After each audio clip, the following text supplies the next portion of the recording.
Welcome to Warminster Connect. My name is Jason Crowley. I'm your host. Tonight, back for a second round is Mark Gindhart, current Centennial School Board Director in Region 2. Up for re-election this fall. November 4th is election day. Mark reached out to me about a week ago, said that he received in email some questions from a news outlet. And he had some concerns about the way these questions were being presented, how they were phrased, and what that outlet said that they could do with the answers that he provided. So instead of providing those answers in email and hoping and praying that his words were correctly represented in whatever print form they went into, Mark asked if he can come back on, answer these questions directly tonight on Warminster Connect. So I'd like to welcome back Mark Gindhart. Mark, thanks for joining us tonight. Thanks, Jason. I appreciate your having me back again to do this because it's important that I want this information to get out there correctly, but the way it was phrased to me to be answered presented issues that I wanted to make sure this was done right. So I appreciate it. Can you give us a little bit of background on what you received and what gave you pause? Yeah, so I received an email. I'm just going to read it Thanks. saying, please provide your background information and a professional photo with credit, and please answer the following questions. Please do not make your answers lengthy. Patch reserves the right to edit and format the information. We will run the profiles as we receive them from candidates. So going down to the questions, my concern was don't make your answers lengthy. Well, these questions deserve full answers. These are important questions, and people deserve to have full answers explained in detail, not little sound bites that are going to be brief, to fit in a column in a paper. And of course, they reserve the right to edit and format the information. Who knows what would happen with that? So I wanted to make sure that people got the full information. I want people to know exactly what I stand for, where I stand for on these issues, and a full and complete answer, not just a brief little written soundbite that might be edited. No, fair enough. And as a former candidate myself, I do know that sometimes what you say and what shows up in print can be different. And, when I ran 13 years ago, we didn't have these channels available to us. You said that these questions were presented to you in an email, that could be edited for clarity, but also you said that the questions themselves, you thought they took on a bit of a tone of, quite frankly, bias, that they showed a certain point of view that if we're talking about, objective journalism, shouldn't be present in the questions. Could you tell us what the number one question on that questionnaire was? Yeah, so I'll read it. The public was against the hiring of the new school superintendent. What is your stance on that? So immediately, my problem with the question is that it sets up a false narrative and basically a straw man argument that makes it sound like everybody, the entire public, was against this, and that I have to defend what everybody was against. It's a completely false narrative. It just isn't true. There was controversy. Yes, absolutely. I'm not going to deny that. There was big controversy, and we worked our way through it. But a more honest question should have been, there is controversy surrounding the hiring. What's your position on it? Not the straw man argument that the public was against it, making it seem like everybody was. And so here's my reasoning for my objection to that question. I want to answer the question, though. Okay, please. So there were people that were against the hiring of Dr. Lucabaugh. Absolutely. It was a very contentious couple of months. There was controversy. I don't have the exact numbers, but when you look at the emails we got that were very vehemently against hiring Dr. Lucabaugh, over the span of a couple of months, it was 100-something emails. I didn't count them, but I think it was 100, 20, 30-ish, something like that, ballpark idea. We also got emails from people that were very much for hiring Dr. Lucabaugh and were supporting us in our decision. So you have to subtract those emails out from the ones that we got that were against. We also had a lot of people speaking in meetings, sometimes 25, 30 or more people at a few meetings that were against hiring Dr. Lucabaugh. They were very, very adamant in their being against hiring Dr. Lucabaugh. But a lot of the people that spoke at meetings were the same people that sent emails. So it's not additive. You can't say there was like 100 and some people at the meeting, 100 and some emails, so you got 300 people against. A lot of the people that were speaking at the emails were the ones that sent at the meetings were the ones that sent the emails. So when you put all that together, I'm going to be generous and say at the outside, maybe 150 people we heard from that were against the hiring of Dr. Luba. Not a small number. It's a lot of people that weren't happy with it. But when you look at that number compared to the people who have an interest in the superintendent, and I'm just going to set aside to make this argument easy, every resident of Warminster, Upper Southampton, and Ivyland, because a superintendent affects their taxes. The superintendent, the administration writes the budget that the school board votes on.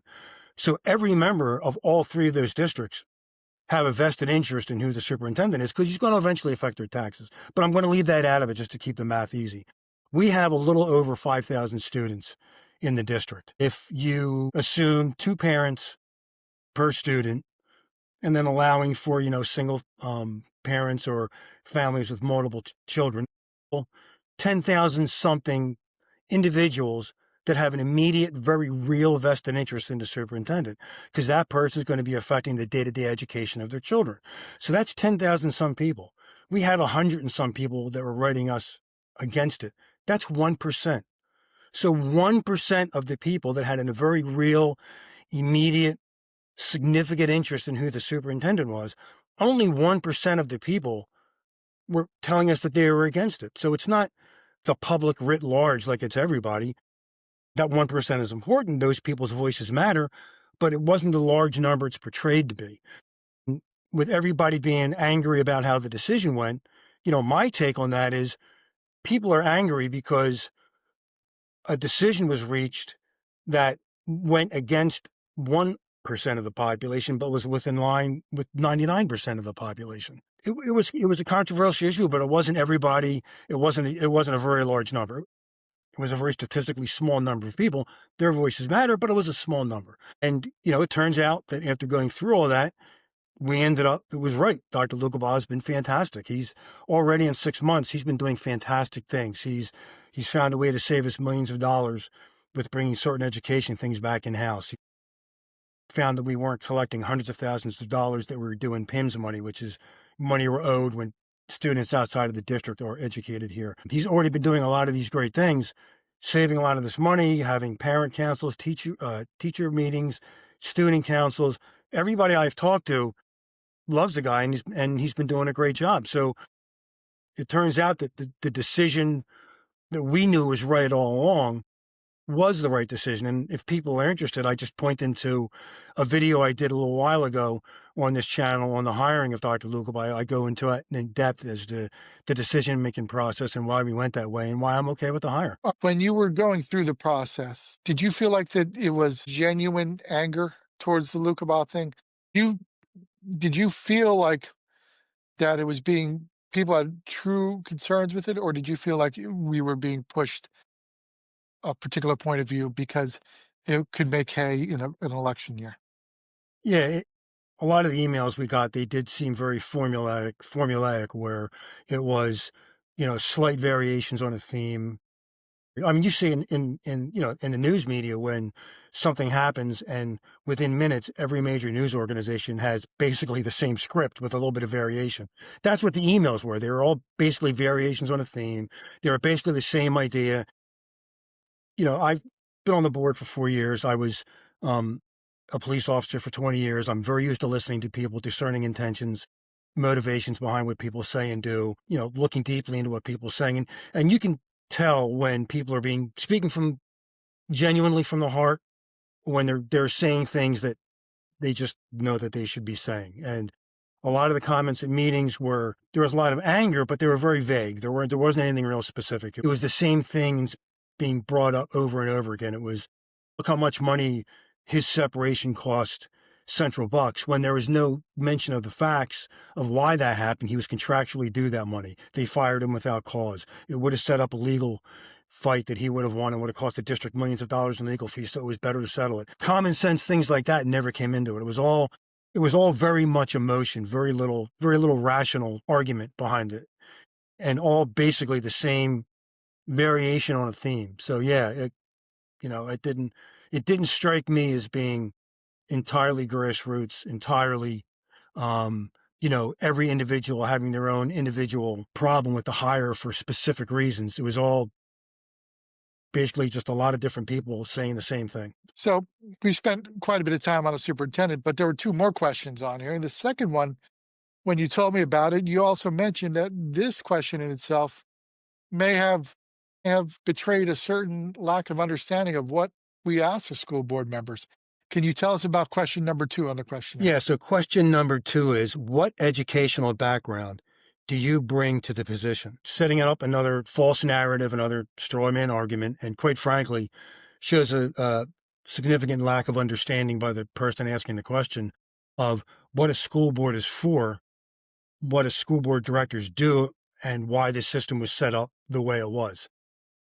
When the school code was put in place in 1949, that established public schools, it established school boards, school directors.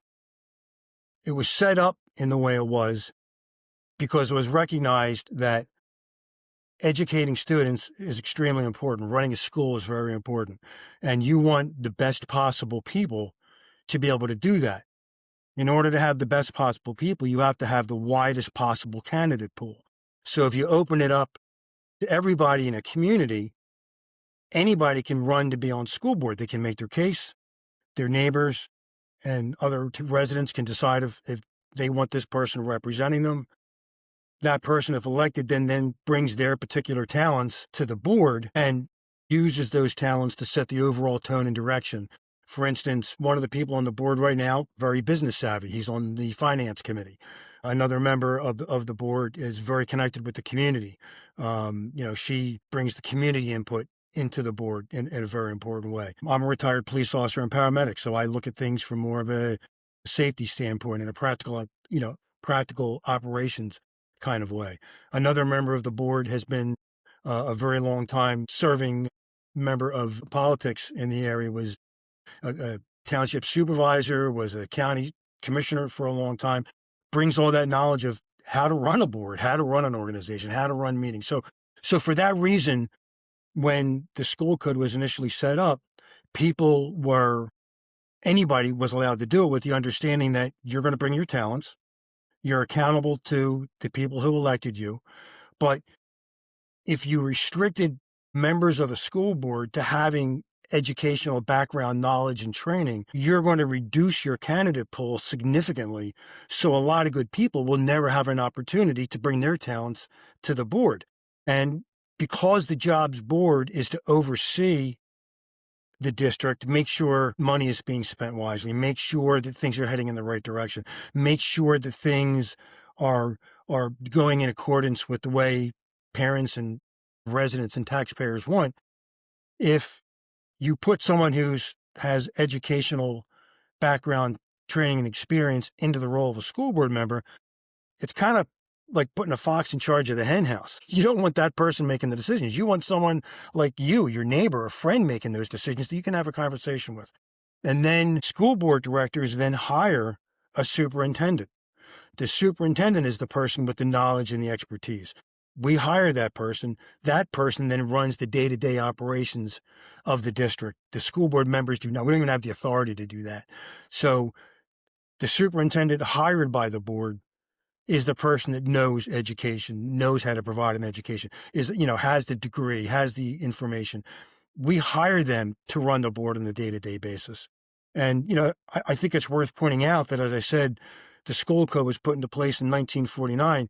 It still says exactly the same thing, other than, minor changes because laws change, things like that. But the basic setup that school directors don't need to have educational background, training, or knowledge is still there, just like it was set up in 1949. There's a reason it's lasted that long, because it's worked, because the system makes sense, and it's worked for us. The fact that I don't have any training, formal education training, it's not required of a school board director. It's required to make good common sense decisions, have the best interests of students, families, taxpayers at heart, and to make sure that the superintendent you hire does have the knowledge and ability to run the district in a good way, provide a good education for students. How would you say that your work experience, your life career experience has factored into how you operate as a board member and how you'll operate in the future? Well, it's taught me to listen intently, gather all the information I have, don't jump to conclusions. Every story has, multiple sides to it. There's multiple factors. And you have to put all the pieces together. You have to think things over, make intelligent, rational decisions, not based on emotion or your feelings of the moment. So that's why a lot of times at board meetings, I don't really say a whole lot because a lot of what's done is done back and forth with emails and talking to administrators and getting information, talking to other board members, getting information in order to make a decision, listening to what's going on at the board meeting, and then, making a decision based on all that information. So I learned a long time ago that, yelling and screaming, calling people names, it doesn't get you anywhere. It just leads to problems. Nothing gets accomplished. And you have to be objective and you have to be reasonable. And that's what I've brought to the board in the past 4 years. There's, things that I'm sure not everybody agreed with that I've decided, but I did them based on what I thought was the best thing for everybody concerned, the best thing for students, and based on a rational approach, looking at all the information, looking at all sides to the argument. Thank you. Now, there was a third question, and unlike the first two, the third question didn't seem to have some of the baggage the first two questions had. Can you tell us what the third question on the questionnaire was? Yeah, so credit where credit is due. This is actually a very good question. It's very broad and a good question. What are the biggest challenges to the school district in the future? I actually like that question. I think that's a very good question, and I want to give a thorough answer to it. So I think it's important for people to know what I feel are the biggest challenges that I feel I'm best suited to address and what I think is very important. So starting with the fact that, of course, being fiscally responsible, providing a quality education, running the district without having to continuously raise taxes and spend a lot of money, that's a concern that everybody has. That's universal across the board. That's nothing unique to any image. Every school director has that. Every parent, every taxpayer has that concern. So I'm going to take that one off the board because that's, of course, everybody is concerned about that. Having a good educational environment where kids feel safe and included, and it's a good learning environment, and our teachers are well prepared and backed up so that they can provide a good education to students, and that our staff is backed up and our staff is taken care of so they can provide a good learning environment for the students. That is another thing that is universal across the board. I think no one would disagree that those things are important. Everybody wants those things. So I'm taking that one off the board because everybody does that. Everybody knows how important that is. For me, the two things that jump out about the biggest challenges are, one is I do want to expand education in history and civics because I think that's exceptionally important. I don't look at it as a challenge, but I look at it as something that I think we definitely need to do. Um, Children are the future leaders of this nation. They need to know what this nation is all about. They need to know our entire fair, honest history from the very beginning. So you can't love and defend a country if you don't know what it's all about.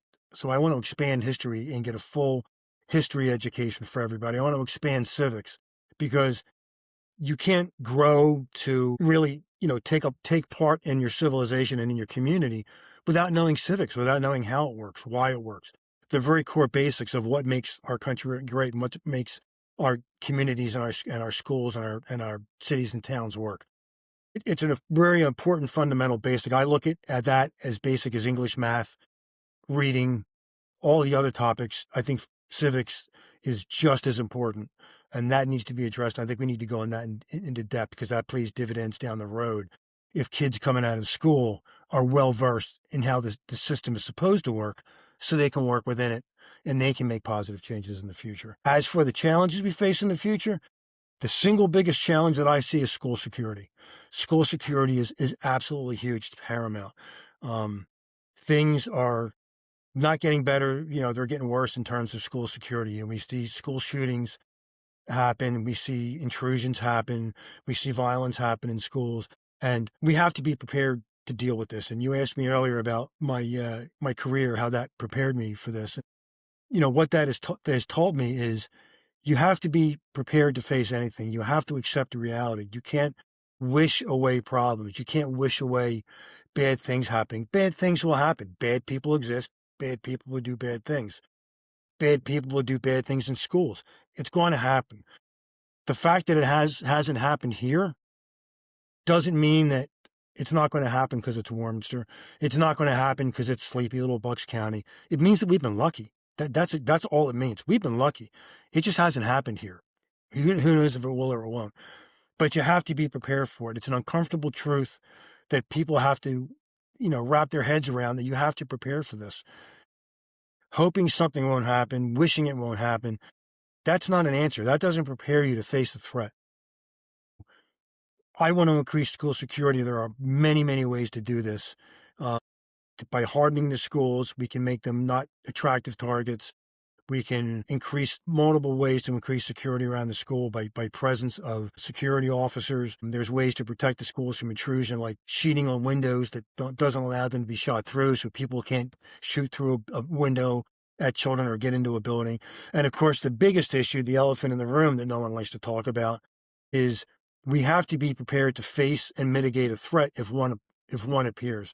And if someone does appear to school with a weapon, and they do want to get in, or they do manage to get in, we have to be prepared to face that head on and immediately. Relying on the police, it just isn't an answer. The police will take several minutes to get to a school if an incident happens. And I know this firsthand. I was a cop for 20 years in Cheltenham. I had my share of incidents, and I know what it's like when you have minimum manpower. It's busy days. You have quite a few guys tied up on other jobs, and something happens. You might have a very limited amount of officers trying to fight through traffic and other delays trying to get to a school.